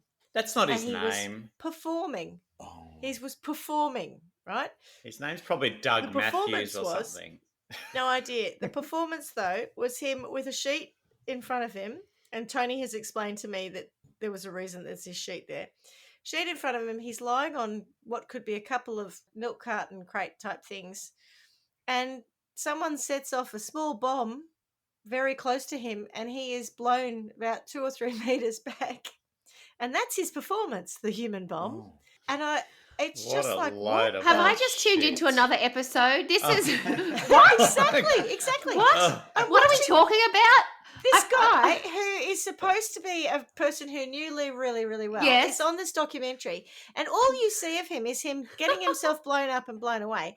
And then he gets up, and the guy, Nick Bromfield, walks up to him and he says, "Can we talk to you about Lee?" And he says, "Oh, yeah, look, I did know, but can you just give me a minute? I'm a bit dizzy. I need to walk this off." And he never appears in it again. But I think they keep it in just to show how wacky this whole God. world is that she was Tony, in, why did I you need think. the sheet? If you don't contain an explosion, it doesn't actually have any effect. So Oh, the right. IRA often made this mistake. They put something somewhere and they wouldn't contain the explosion. So the big kind of tank of fuel that they wanted to blow up didn't blow up because they didn't contain the Right. explosion around Right, that. yeah. Hmm. Yeah. Look at So a sheet contains it. The good thing about a sheet is it gives way after this explosion. Yeah, it burst into flame. I That's what reckon you happened. two are like Bonnie and Clyde. Like, I reckon you've got You're ready to go. every I think we will need to contain that every explosion. murder you guys could just nail. Oh, I didn't know that, but it made sense. I understood it. I thought, okay, to get the force, and that's why he's blown backwards, because the sheet is there that provides some kind of block to the force, and the force goes to push him backwards. The whole thing was I just don't know crazy. why. I was hoping there was going to be some puppetry of the penis gag where, like, Yeah. you need this sheet so you can do a hamburger or whatever it is. But the weirdest part about the whole sheet thing, and I do encourage you to watch this on YouTube, is that this is a performance, right? And the sheet is in front of him. The crowd is in front of the sheet, so you can't actually see him from where the Yeah, crowd right. are. So he gets blown away, but it's only because the cameraman's come around to try and talk to him that we So he even could see just that on jump the camera. back. I'm like, this is the worst Yeah. performance Ever, ever. yeah. And Yeah, people yeah, pay yeah. for it. Do it the other way. Get blown forward into the Audience. Who Is he- knows? They were Is- bikers. yeah. They were biking He's not people. the main Yeah, act. yeah. There's something else going on. Yeah, there's a singer later, but Or a anyway, drug we deal. don't see much I more don't of know. him, which was Yeah. weird. And then Was the other it thing though? was this. Like, Steve- once is enough. You don't want to see any more of that. Yeah. The other thing that was interesting was that in that first documentary, Steve Glazer is on. They go to the Dr. Like- Legal. Dr. Legal. Dr. Legal and Nick. I'll go have you, to- Dr. Legal. They go to the By his Yeah, correct that's title. right. They go to the prison where Lee is because Dr. Legal says, I can get you in. I'll get her to talk to you. And I don't know how long the drive is, but Dr. Legal describes it as a 7-joint drive. Oh. And he Whoa. proceeds to smoke I reckon 7 that's joints about- on his way. That's Oh, about 20 right. years for me. Same here. It'll be a long time. Oh, That's a long Longer. drive. You know, I'd be lucky to have one A- every yeah, 23 a- years or something. So A that's a very 7 long puff drive. drive, Yeah. maybe. Not a. 7 joints, right? And it's all he kept all of this on camera, and He's listening to his own music in like on the tape deck. He's in as they're driving. His music, by the way, is quite good. He's not a bad musician, and he likes to show that off. Clearly, what His he's music done, is Dr. good. Legal, His legal is terrible. he's clearly seeing this. It's almost like this. He's true. He's a very inexperienced Opportunist. person, and he's suddenly become a bit of a celebrity through this situation, and he kind of can't help himself. He's got a bit over. He's got carried away with it, I think. Anyway, what made that whole 7 joint thing, apart from going, oh my God, this is the worst Dr. Legal ever. If there's another one on the planet, they better be better. Dr. Legal but 2, not just that, Electric Boogaloo. Exactly. Apart from that, because you think, oh, you're going to a state penitentiary and you're going to be absolutely off your face, but whatever. They get there. In the next film, what happens is, about 7 years later, Nick Broomfield hasn't heard anything from Lee Wuornos for years, has gone on making other films, other stuff. He gets subpoenaed to come to America and to give evidence. And he thinks he's giving evidence about what his perception of whether or not she was let down in that first case. Because this is, I talked before about how they did try to prove that her defense was very poor and therefore she should have a retrial. And this is almost like the last stand for her. And Nick goes in and he's asked about this 7 joint journey. And the defense, the ones on Lee's side, are trying to prove that Steve and others were rubbish. And it must be the state prosecution, whatever, the ones proving that they weren't rubbish, go through this rigmarole of demanding from from Nick to understand why he had a blue shirt on and then he has a white shirt on in the vision. And that could have been a 5-hour journey. And he says, when you do the editing, you cut and paste. You cut and paste. And he tries to make out that they have put a scene from something else in to make it look like he's been smoking those joints, when in point of fact he hasn't. They're trying to suggest that it was all made up and it was all done by the documentary makers. Nick Broomfield is very British, and instead of saying, no, that is not how these things work, we will have cut bits out because we can't show you 6 hours of this footage, but we would never have chronologically changed the order of events. So he must have changed his shirt, but he said that was still the same car ride. Because he's sort of thrown by the questioning. He just says, well, I can give you the rushes. We've still got the footage. I can show you the raw footage. And the guy goes, well, you didn't submit them to evidence, did you? And he's like, I didn't even know that you were going to ask me this, and I didn't know that they needed to be evidence. But again, it's just all this crap about trying to prove that there is nothing to see here. She has, no one wants to give her any leeway. And then you got the flip side. You got all these people who were the victims' families who absolutely want her to be put to death, who think she's a monster and the worst thing ever. No one mentions that, perhaps their partners, fathers, sons, uncles, cousins, whatever, shouldn't have been picking up prostitutes. But, we'll just let that one go. That's my case. I think, as I said, I was very conflicted because I don't really usually look at a case where someone's killed 7 people and think there's something in it that there's some mitigating factor. It's pedestrian. She definitely killed 7 people. No, that what I meant by that was all this shenanigans afterwards was the interesting piece. I agree. The 7 murders are shootings. There's no premeditation that we could tell. In isolation, you put her on death row because of the 7 murders, 100%. When you talk about the story behind it, it's very complicated. There's a lot more to it. And look, she herself would have put herself on death row. Well, she tried to commit. She tried to die by suicide 6 or 7 times, didn't you? Many a time. Yeah. And I think the other thing, in Florida, I should have put it in here, but I didn't.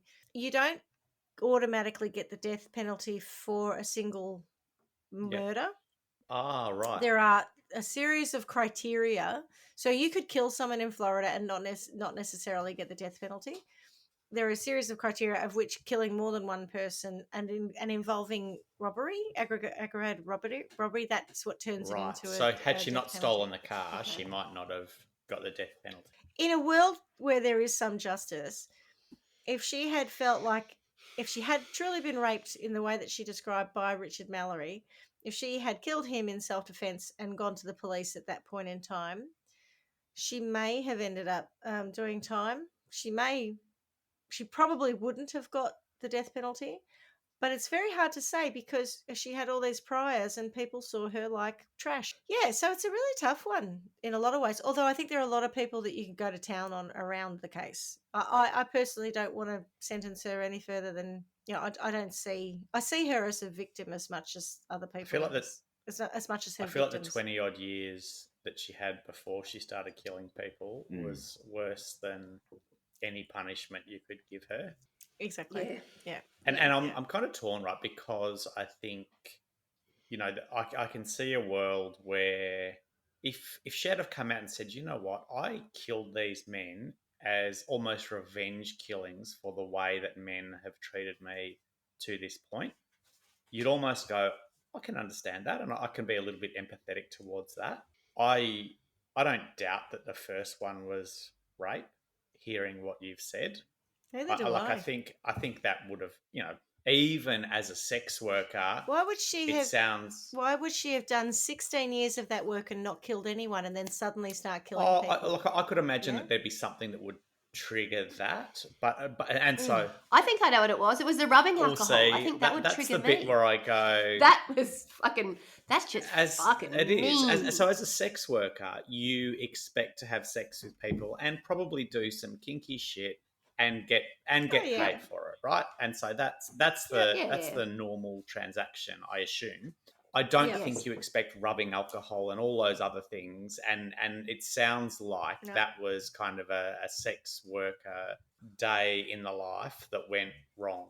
And therefore you can kind of absolutely see the rape in that. And particularly with someone who has priors, God, what on earth? I think a good lawyer like Regina Lawless would have got her off that first one. The others, I'm not convinced, and it's not to say that there wasn't rape, but you don't hear the detail. And no, you don't. But also, they didn't go to trial. Right. So part of the reason you don't hear that there was no testimony given on them. No. Yeah. But I'm with you on that. I doubt that they did anything. I think she may have just they could have looked at her the wrong way. If she became a man-hater through all of what she's been through, I could understand that. Yeah. Interestingly, there was some psychologist or someone who, I can't remember who, so sorry for the lack of detail or whatever. Some bloke did say that it would appear that she was basically killing her grandfather over and over again. That's what it feels like to me. But I just will add, she had other clients through that year that she didn't kill. So she didn't go on and kill every man that she had a transaction with. It was only these particular ones. I just adding to that, like it relevant or not. And so one of the things that occurred to me whilst you were telling that story is just around picking the right career and knowing when to walk away. So. And I'm trying to make light of a bad situation, right? And this whole issue of sex worker is something that I think is, it's the oldest occupation in the world. It is something that women often get pushed into out of absolute necessity rather than anything else. And I respect that. And I think it has a place in society. If it's been going on for this long, there is a need for that, as long as the woman is getting something out of that as well, and it's not cigarettes and lollies, it's actually money that helps her get to wherever she needs to be. I think that's a reasonable transaction. The rape side of it is not okay. All of that is not right. So I still think at the end of the day, she probably would have still ended up on the on death row or dying by execution. I'm not saying that shouldn't have happened. I just would have liked the justice to have played out a bit more and someone to have been actually on her side, not just using her the whole time. What I was talking about was career advice and careers and whatnot. Sorry. Yes, that's right, yes. So I think, if at my work I have an argument with someone and I know that an argument with someone is not like being raped, so, listeners, please just, take that into account. Yeah. But, you have a bad day at work and then you respond a certain way. If you continually have the same bad day and you continually respond that way, either you need to get out of that job or you need to get some help. And I think, if you're a sex worker and you're constantly being triggered to the point where you're killing people, that's not your career. And the reason I wanted to bring careers into it is also because of Dr. Legal, who clearly should never have gone It's not a into good career. to being a lawyer. Yeah. He should have stuck to I can't even believe a how musician, joint he lived smoking in a TP. hippie. Oh, Like, really? did he even study law? Exactly. He lived in a TP, right? If I decided to go and do a law degree right now, it'd take what, 4 or 5 years and cost me thousands and thousands of dollars. How could you? Maybe that's why he lived in a TP. 'Cause He needed to Couldn't afford a yeah, house. Afford He it. needed to be. He Bizarre. needs a bit of rubbing alcohol, and we might get to that later. Does he? Was he appointed to her, Schmidty? Or did she choose no. him? No. Arlene, whatever her name is, She the found adoptive mother, Yeah, hired yeah. him.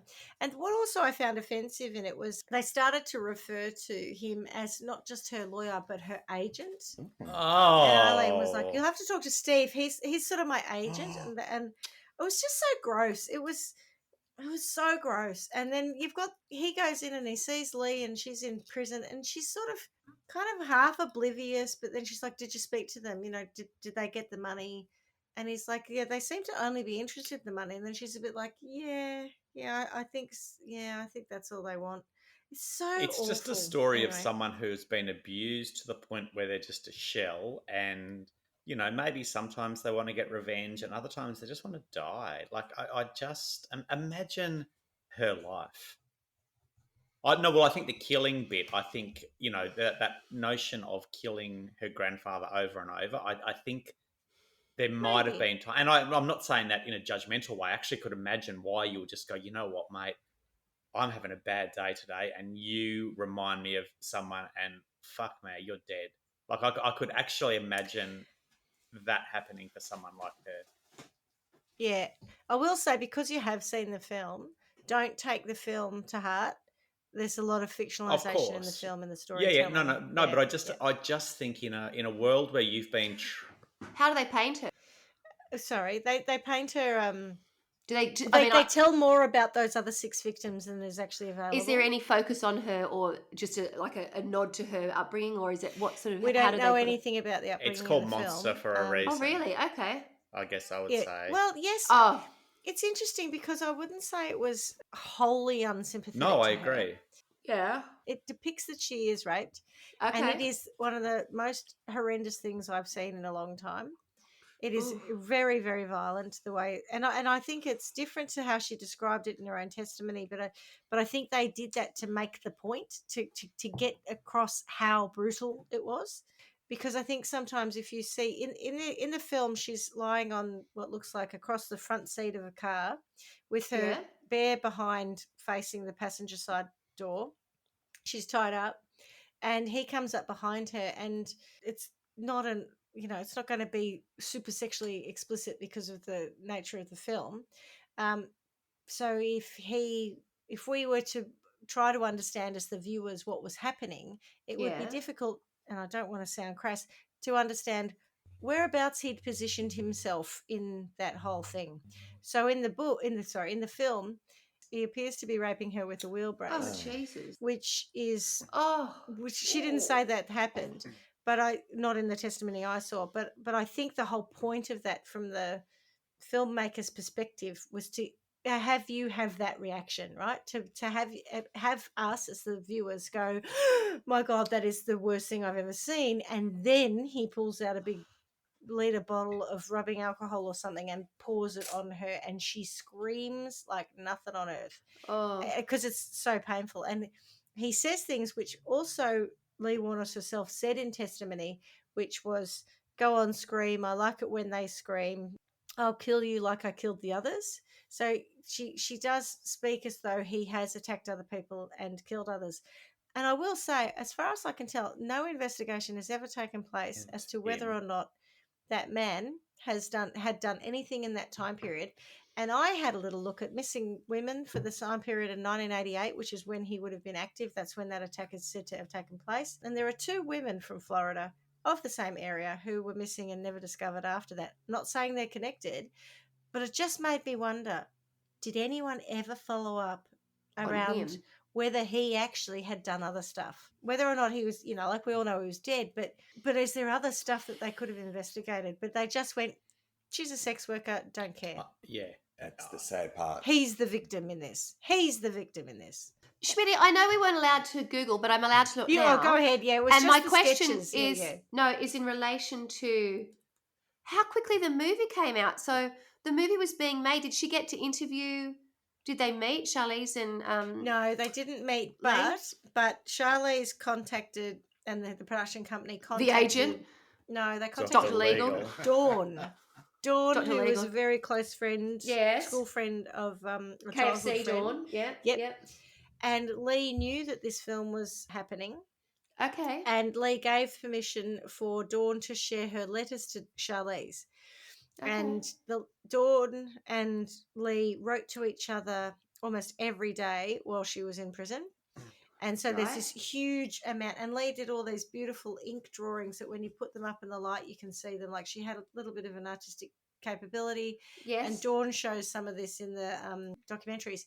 And she said that Charlize read these letters and got a real sense of how much more to Lee there was. And how much of a kind of complicated individual that she was, that she cried when she read these letters. And that was when Dawn basically said to Lee, I think it's all right for her to do this. I think she'll do it right. Yeah. But Dawn, I think Lee was executed quite soon after that happened, from what I could gather. If I'm looking at the movie saying, I think 2003 release, and then I just went back and had a look, and her she was time of death executed is October 2002. 2002. Yeah. So she did know it was in the making. She knew that definitely, Charlize Theron was going to play her. I don't believe she ever met Charlize herself. Okay. But her friend Dawn kind of said, yeah, no, she'll be all right. She'll do a good job of it. And was Dawn a friend from Florida? From Michigan. So originally from the Dawn grew up in the same neighborhood. Right. And she talked about how awful the kids of the area were. Yeah. She talked about, it's like you and I probably both had childhood friends that you mucked about with, right? Yeah. Dawn was the only one who was always consistently nice to Lee. But she said she saw these other kids treat her like shit.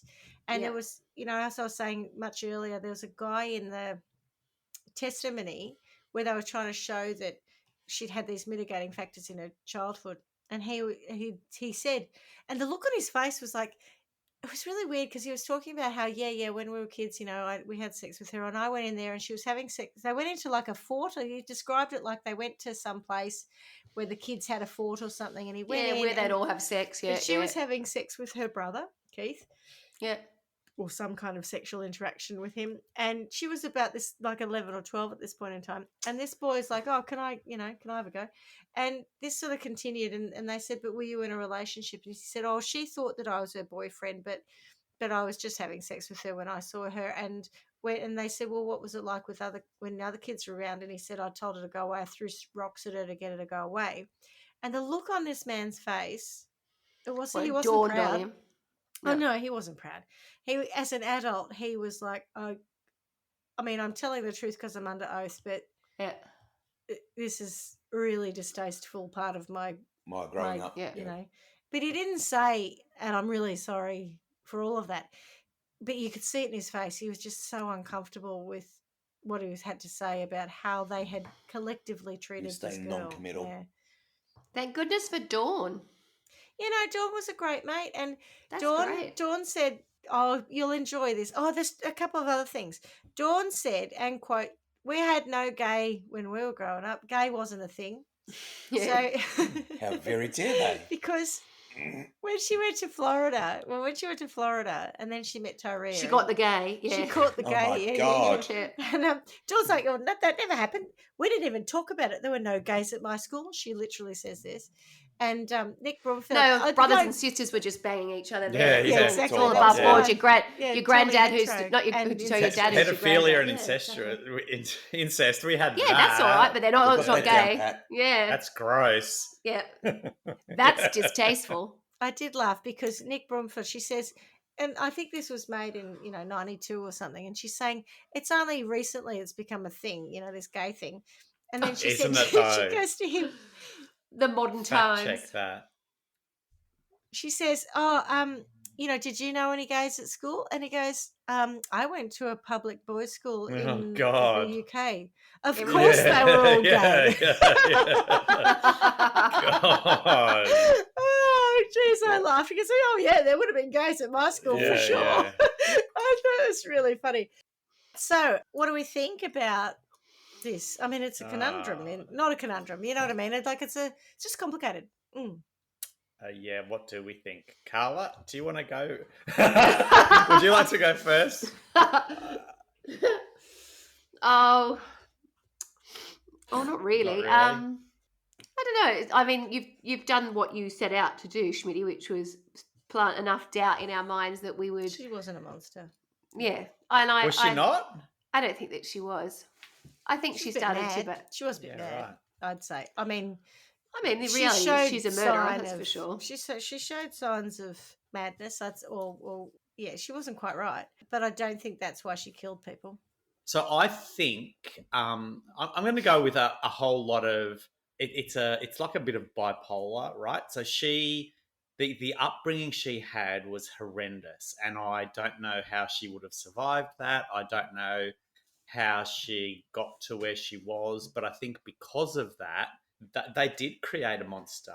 All of these people who did what they did to her. It's like death by 1,000 cuts. Only you don't die, you keep living, and then you become this person who has a very different view on the world to what any of us would have.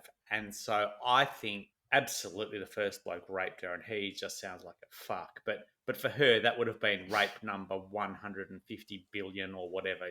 Like her upbringing. You can't imagine it. I can't imagine it. I think she should have got off the first one. Absolutely. I don't think I don't have an issue with that bloke. Well, she should have had 20 years in jail. But, I wouldn't even say Yes. that. Like if someone is doing that to you, just because you're a sex worker, you don't deserve to be tied up and have all of that happen. So I would actually be okay with her getting off in that situation. I think the ones after that, like I said earlier, I don't have any knowledge of the detail, but I could absolutely see a place where she's gone, you know what, someone has done something. They might have tried to tie her up. They might have pulled out the fucking sanitizer to, the hand sanitizer. might have just said something a bit like what he said. Like there could have just been triggered any it, number of things where she's just gone, oh my God, this is going to be the same thing again. Oh, fuck it, I'll just kill you. Mhm. And I'm not okay with that. I understand from her perspective why she would have done that, but that's murder. There could also be a situation where it was self-defense, although that's very much open to interpretation, because from her perspective, if she's feeling threatened based on prior experiences, then she would think she's acting in self-defense. But from the male perspective, maybe they weren't thinking of doing anything like what she has experienced to that point. I'm pretty sure that those men weren't intending to hurt her in any particular way, and she responded. Well, I know you'll go there, Schmidty, so I will chirp in with what I think, and I've decided to, you know how I always try and find other men. I'm going to leave that bit to you because I think you're very aware, and having seen what you've done, you've got a more intimate understanding of the roles those people played later on. So I'm going to go right back to the beginning, and I'm going to try and sentence in our trial by wine world those people who failed her at the very start. Brilliant. Yeah, that'd be Brilliant. great. I'd like that.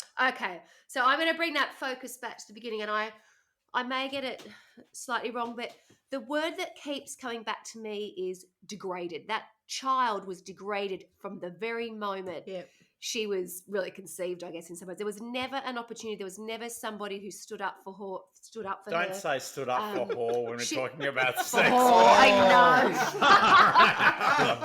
know. Jesus. Goodness gracious. Sorry, talking about faux pas. There you go. Sorry, Lee. But when the very people who are supposed to be the people that are looking after you are the perpetrators that really set off this whole cycle of just there's abuse, and then there's just never ever having somebody in your own home In your court. who would Yeah. would give you any sense of love, belonging, safety. Nothing. She had none of those things. In fact, she was just used and abused by these people in, you know, like she was just a bit of paper. Like, I mean, she just had no value to anybody except for what they could use her for and get out of her. So I'm what the mother? Can you tell me the mum had her and put her up for adoption straight up? No. I think the mum, the mum didn't put her up for adoption. The mum abandoned them. She left them. Abandoned her, and then she left. She left Keith and Lee with her own parents, I think 3 months after Lee was born. Okay. And then that's how they became the parents who were actually her grandparents, but were positioned as parents. Which They is quite adopted a common her thing, and said that were parents, but they were actually the grandparents. Yeah. To be fair, I'm adopted, and I don't really have a massive issue with the mum abandoning her and having a go. That's neither here nor that's been done 1,000,001 times. That's not great, but it is what it is, right? She certainly wasn't. If she wasn't in a position to look after the child, perhaps she thought that her parents could. Where I would have an issue with that is I wouldn't be surprised if she was doing it to her own, like they'd probably been doing it to her, right? Maybe. It is very sad. Nick Broomfield found the mother and spoke to the mother. Schmidty. Just before Lee's execution.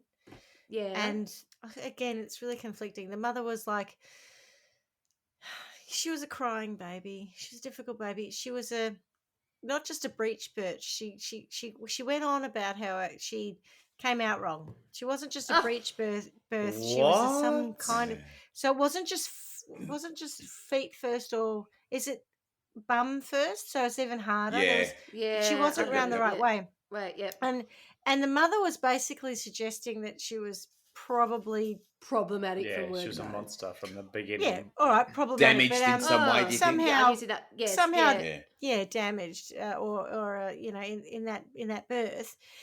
But she didn't hang around very long. But she said that both Keith and Lee were crying babies. She couldn't deal with them, so she left them. That's what babies do. But what was sad was that. God, now we're going to get to what was sad, because the rest of it's been a fucking happy time. Like, Jesus. What I found sad was that the mother didn't know about the abuse. The mother didn't know. The mother thought she had left her child in the good care of parents, people. She didn't know that she had abandoned her to this awful So the mother situation. hadn't been through that same thing then. Through with the didn't dad. sound So I like thought it. he might And have it's terrible within itself because she Sound checked like in it. every other week. That's why I raise it. She didn't check in at all, Exactly. and that's the issue. But and on top of all of that, she said, "Tell Lee I'm really sorry about everything." Ugh. And then she said, "When is the execution?" And he told her the date, and she said, I'm going out for better. lunch that day. it's Oh, fine. she feel better. No, I'll feel better. Oh, yeah, right. So she's right. And then he went right up there. It's terrible. He went and saw Lee, and he said, I spoke to your mother, and she went off her head, and she was like, "You can tell that fucking bitch, fucking. Yeah. I want nothing to fucking do with her." She Exactly. went mental. Fair enough too. I'm all cool Yep. with that. But anyway, just to your point about whether the mother had been a victim of abuse, Yes. it's not evident. Well, it in sounds any way. definitely But not. then again, no, it's all cultural context, right? This woman Yes. may not have turned around and said, "Oh yeah, my father used to rape me too. Yeah, That's yeah, why I of left." course. So we don't know what we don't know. Yeah. But Yeah, if she yeah. thinks that she was leaving, if she's saying she thinks she was leaving them to a good home, I think you can read between the lines and go. I don't think she thought she was going to be abused to this Correct. extent that she In which was. case, I don't think 'Cause that she was was her parents. abused. She didn't know that she was homeless for 2 years. Right. Okay, sorry, Carla, go on. Go back to these No, it's fine. mofos. Get them. Smash them. Smash Yeah. them in the guts. So I'll park mum, but I want to concentrate on dad/granddad. Oh. Even the brother I struggle a bit with. I think he needs to have some kind of thing, but it's more this idea that got the grandfather cancer. really... That'll do. Oh, there you go. That'll do. So I can park him as well. It's granddad. Granddad Yeah. really set it off for me. I just think, here's a little girl that's been put in your care and you are raping He was a her. monster. And He was a monster. yeah, and then the kicking her out, and no, he would have known that she was around, that she was living in the woods and down the end of the street. All he of that. committed suicide, I think, not long after Yeah. that. So I'm going to send him. And again, I sort of to your point about the kids in the neighbourhood, the kids who are taking advantage of it. I would like to have them feel a sense of degradation. Is that the right word? Yeah, pretty it's a humiliated word, yeah. Yes, Yeah. but I don't quite know, because if I start going down that track, then I sound like a bloody monster. But Oh, leave that to us. do you know? Yes, they need to feel, you know, what it truly feels like to have no power, have people use you, feel degraded, and be powerless against trying to do it, because you have no home to go to, you have no one looking after you, you're just trying to survive. So they can do a small amount of degrading, or they can do something degrading in Trial by Wine World. But Granddad, right? Ooh, Well, let's send him off to Trial by Wine World. big time. I always want to send people It's off a to safe Pleasant World, landing, isn't it? but it's Yeah. kind of no point. I don't think Create a Pleasant World new would make world. a great deal of Create difference. a- Well, Create something new. Yeah. yes. Well, okay. I think maybe something, it has to involve a level of sort of something a bit torturous. Torture and world. where he is. Quicksand world. I'm sure I could do a better name than Torture World, but yeah, something that alludes to that. Yeah, he just needs to suffer. You know, have someone who he thought, maybe, I don't know, maybe his own parents. Let's assume there was somebody in his life that was supposed to, his parents, the role that they, supposed to take care of him, and they totally did not. Totally take Maybe they advantage. They of probably them didn't already. Yeah, that's the probably thing. this Yeah. is the problem when it comes to Mm. punishing someone. What are you punishing them for? Because it's this cycle of what becomes, what's the word I'm after? It's part of the environment they grow up in. Not cyclical. Institutionalized. Institutional, totally. And I mean, who are we to know what he had? And then you just find out it's just one after the other, and they probably have very little. How do you break the How do you break cycle and really? Yes. But plenty of people do break the cycle, right? So, Yes. just correct. because You're you right. were abused doesn't mean you're going to become an abuser. Maybe it does. You've got to do the work, haven't you, Clarky? Exactly right. Yeah. You got to do the You've work. got to put in.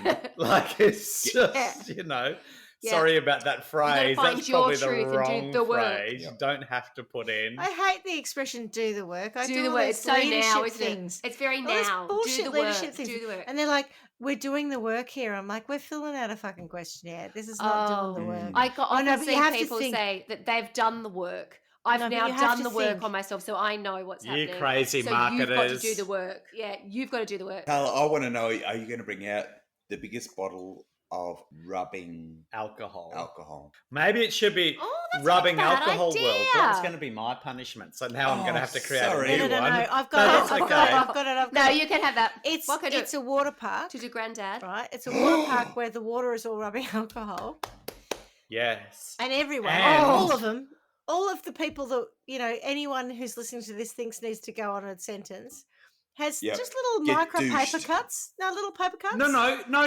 The slides are sandpaper. No, you and your sandpaper slides. Okay, Oh, fine. that'd be great. You slide down the slide, which is sandpaper, with rubbing into a alcohol. pool of rubbing alcohol.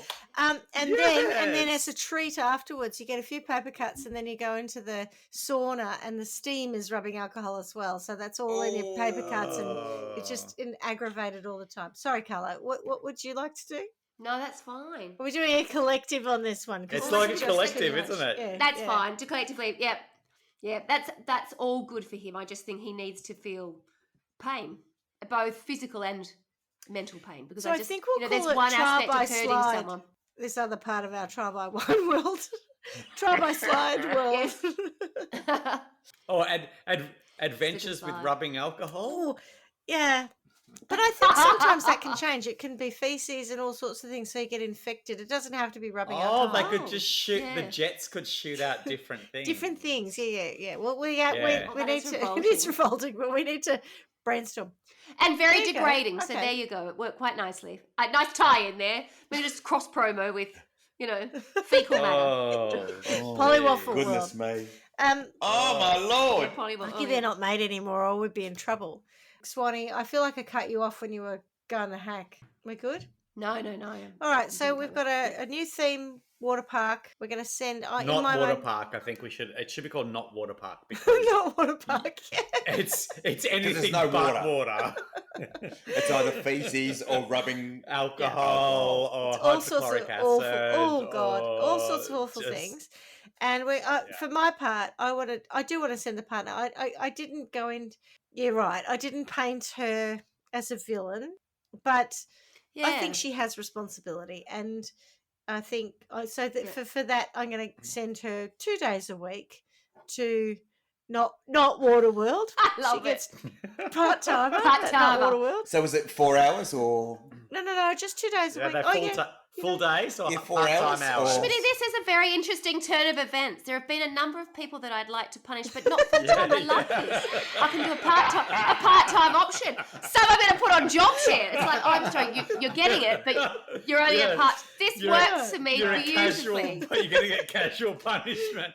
Casual hours, 10 You'll hours get a week, that's it. Extra. You'll get It's casual worth- thank you, loading darling. as a Yeah. casual, but it won't be full time. But sometimes that's all I need for these little horrors. You know, it's like that'll do Stop without it. Yeah. destroying everything. And I do want to bring out Perfect. I want to ask why Judge Uriel, whatever his face is, Blount, who's now dead, God rest his soul. Ugh. But that man came out of retirement to try this case, and I feel there's a bias there. So he is doing, Yes. I think, 3.5 days at Not No, Waterworld. there's more than a bias. He's a dirty pedophile. Well, I couldn't find any evidence I'm calling of it. that. I Well, don't care. I didn't. The evidence is that he came out of retirement to try that case because you wouldn't do that and exclude that evidence unless you were one. So I'm calling it trial by wine, world fact. I'm We're not all sure going that to he was a jail. dirty pedophile, but and was. I will never I know am. this, but I am. suspect maybe he picked up the odd worker on the side of the road. Ah, yeah. Ah, Mm. yes. And so I'm happy to give him 3.5 days at Not Waterworld. And and But who how many else? hours in those Oh, 3? I- Yeah, are they full days? I love it. Seriously, Minimum? Not Dr. Waterworld. Legal can smoke all the joints he likes, but they're made of camel shit, so he can smoke those. Yeah. That's He his. needs a dose of reality. That's what that man needs. I don't think he's still practicing law. Are you surprised? I hope not. Really?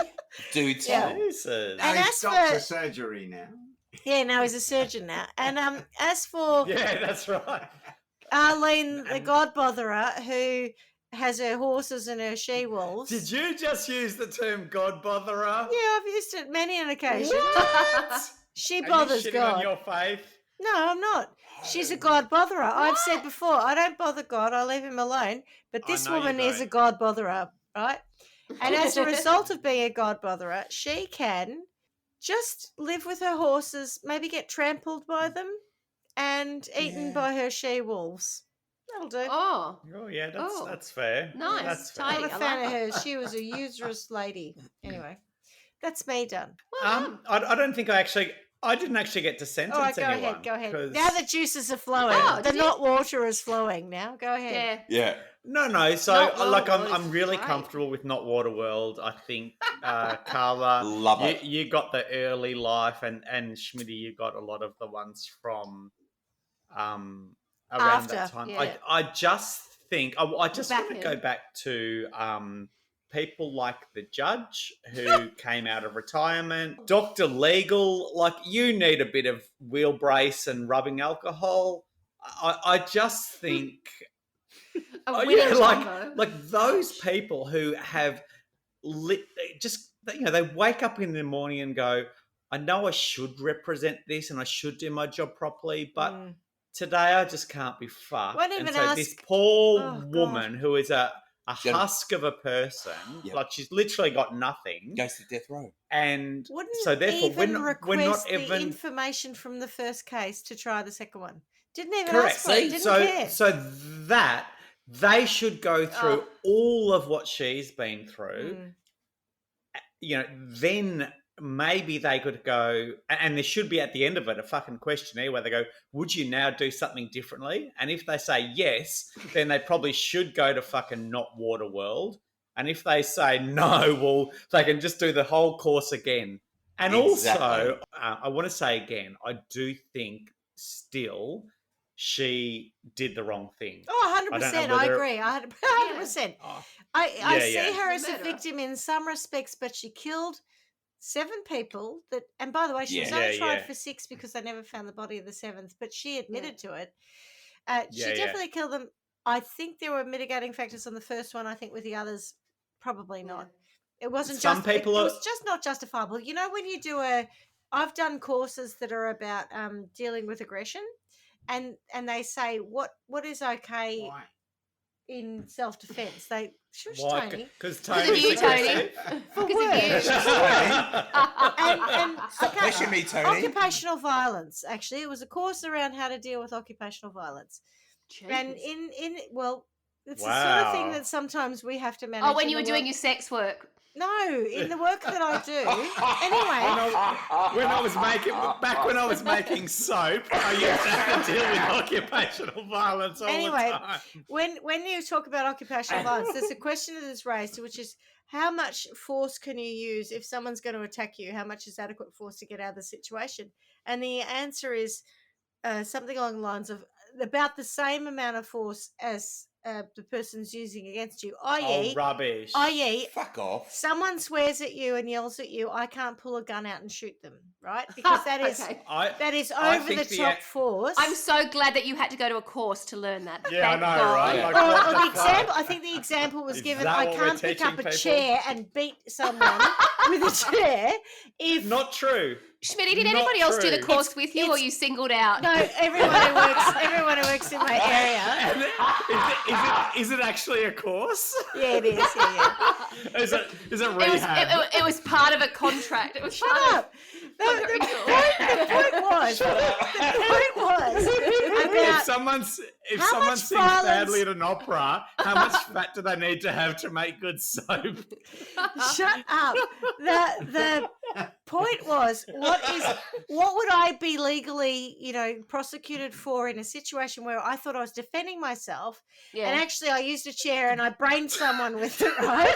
And the answer is Did you really do this course? yes, I did.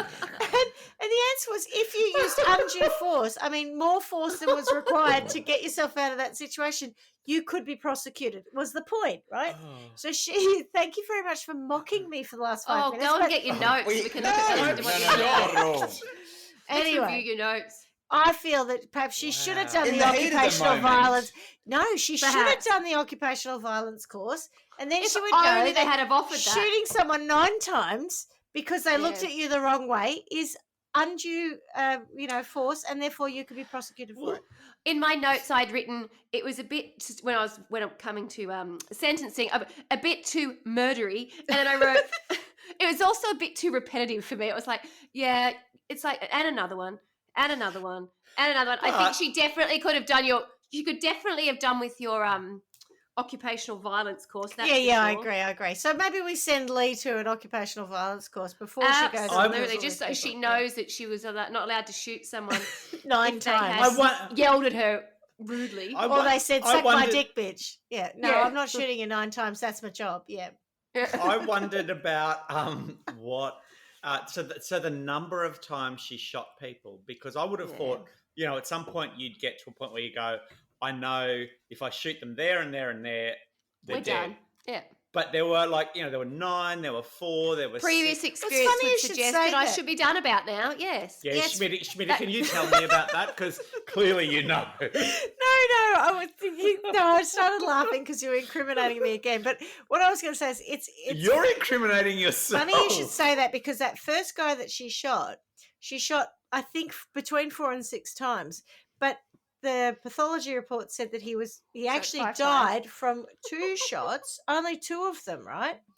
One had Oh. hit his lung or something. So you can be shot multiple times and they're not fatal, right? Correct. Well, of There's course. two that Is that what cause you to is die that what or- you're telling us? I'm simply saying that she's shooting. Like and you could- you're saying you could be she's not a sharpshooter, right? She's not trained. You're saying, she should know how to do it after a couple. She's She a- should know, she's shoot a him in the se- head, shoot him in the she's- thing, that'll kill him. But maybe it doesn't. If it doesn't hit a major, She's a sex organ worker or- who has killed people in close proximity 7 times. Like fucking 1 in the head. Well, maybe that was the problem why with do you the do 9. 9 and why do you do 4? Like Yeah, but even that, right? Shooting someone in the head is like pretty full on. That's it. Yeah. There's Not once you've shot them twice. I reckon once you've shot them twice, the third one can pretty easily be in the head. Look, this is not a double tap assassination scenario. This is a responding to high emotion, right? If I'm in the car tap. or I'm near the I don't car, even know I'm what that running to the is. car. Neither do I tap. I. Boom. Assassination, you shoot them twice, Oh. one in the chest, one in the head, make You sure know they're that dead. is. It's a double tap. Yeah. Oh, Again, of course you she people. knows that. Of course she knows that. Exactly. And how does she know that? Because of Fucking workplace hell. violence. When things really escalate, Yeah, that's yeah. your end of violence. So And- occupational violence As causes Caroline's double lawyer, tap. I would suggest we cut the tape here. Yeah. Tony say Yeah. I've said too much. Schmidty, Yes. in the last couple of years, have you learned that when you Double do the tap. double tap scenario, you should put a sheet between you and the crowd to contain the blood splatter? It's only when I'm using an explosive that when I You want to two blow are someone up. You two are perfect. You Oh are my totally God. Bonnie and Clyde. Oh, okay. All right. So, look, we did we ever get you? Did you ever sentence anyone, Clarky? Oh, I'm close to sentencing you, Schmidty, because it's just been too much. So let's just move on. Okay. All right. Well, that's my story. So thank you very much, guys. I enjoyed researching that one. It was a bit sad for me, but I also appreciate that it wasn't easy to go through. Not from the pedestrian side of the crimes itself, and we just had a good laugh about that, but more to the point about how legal process can actually make you feel like a person who's killed someone 7 times can be a victim in it as well. So that's why I found that very interesting. But thanks very much for your brilliant responses, as always. Very, very entertaining, and I loved that it's been a long time since you and we have been together. And you've just reminded me why we do it. It's great fun. So thank you very much. Shits and giggles. Yep. Absolutely. Exactly. I can't wait for Not Waterworld to crop up on the Gold Coast. So right next door there's Waterworld, and there can be Not Waterworld, and you can pick which one you go to. Don't go to Not gosh. Waterworld. It's not That would good. be my suggestion. Yeah. Excellent. All right. Great work. And miss you already. All right. Darling. Ciao, darlings. Cheers, Love you long guys. time. Bye-bye. Wish you Ciao. more. Ciao. Thanks for listening to Trial by Wine. You can contact us at trialbywine@gmail.com. Please rate, review, and subscribe to Trial by Wine on Apple Podcasts or wherever you get your podcasts. If you'd like to support us, you can become a patron at www.patreon.com, Trial by Wine, or visit our website www.trialbywine.com to donate to us. Your support will help us cover many more cases and apply wacky sentences. We really appreciate you listening and hope you tell everyone about us. Our cover art is by John Christo and music is by Beauchamp from pixabay.com.